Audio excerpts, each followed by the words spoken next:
Explore, learn and play with the Nasihah adventure. This is how to play.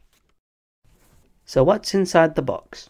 We have one game board, 7 subject card packs, 1 pencil, 1 spinner attachment, 4 wooden game pieces, 1 pad of paper, and a 60-second timer. Preparing to play. This is how to set up. Open up the box, take out the game rules, and then unfold the board and place it on a flat surface. Then take out the spinner attachment and place it in the middle, and then put the required amount of game pieces on the home square. Then shuffle the cards and set up the 7 subject card decks in the central slots of the box.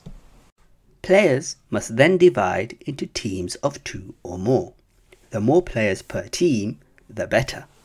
The teams must then decide who will start. Each team selects an Amir, team leader, who is responsible to choose a team member to carry out the activities during one turn of the timer. The Amir's answer is final.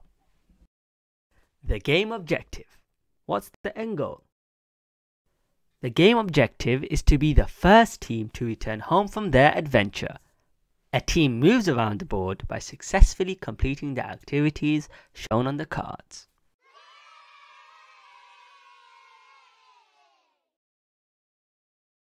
The subjects. What will we be learning? The cards are split into 7 different subjects.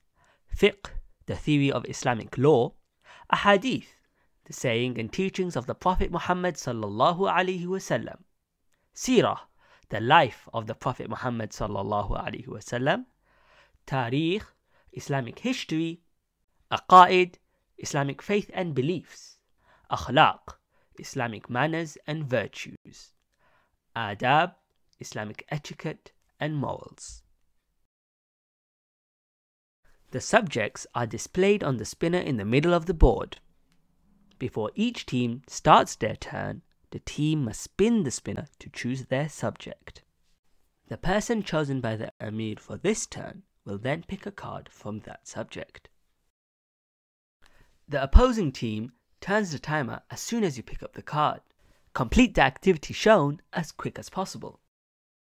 The activities, the fast-paced fun. Explain. For this card, the chosen player from a team must get their teammates to guess the answer on the given card by describing it, without saying the word itself. Draw.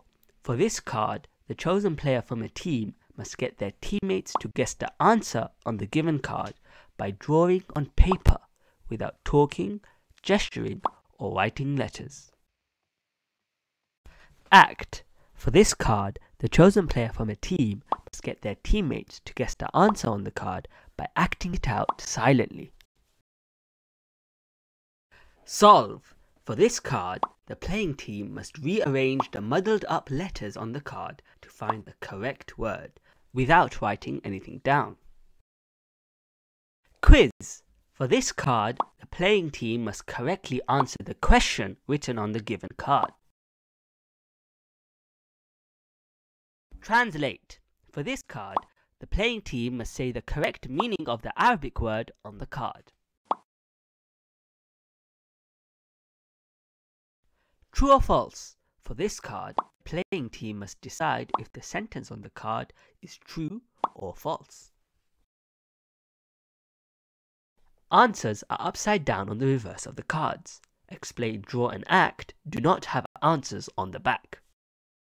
As the selected cards are likely to contain different types of activities, players must be prepared to switch from completing a card as a team to completing a card individually within one turn of the timer. If you do not get the answer to an activity, the team must stay on the same subject until it is complete. Quickly spin the spinner after completing each card to choose the subject for your next card. Complete as many activities as possible in the turn of the timer. Count your cards at the end of your turn and move that many spaces.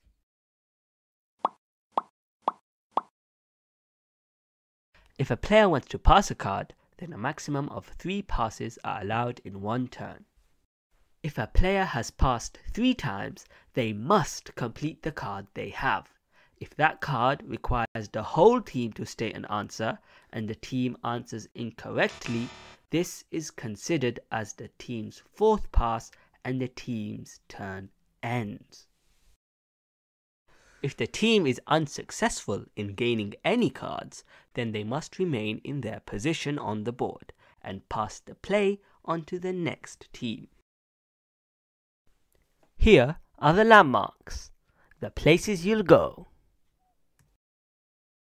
On the board, there are 7 landmarks. If a team starts on a landmark, then they will have to follow the instruction of the board. The instructions for each landmark are as follows. The hospital. If you land here, you'll have to miss your next turn. The airport. If you land here, you'll have to move back 3 spaces.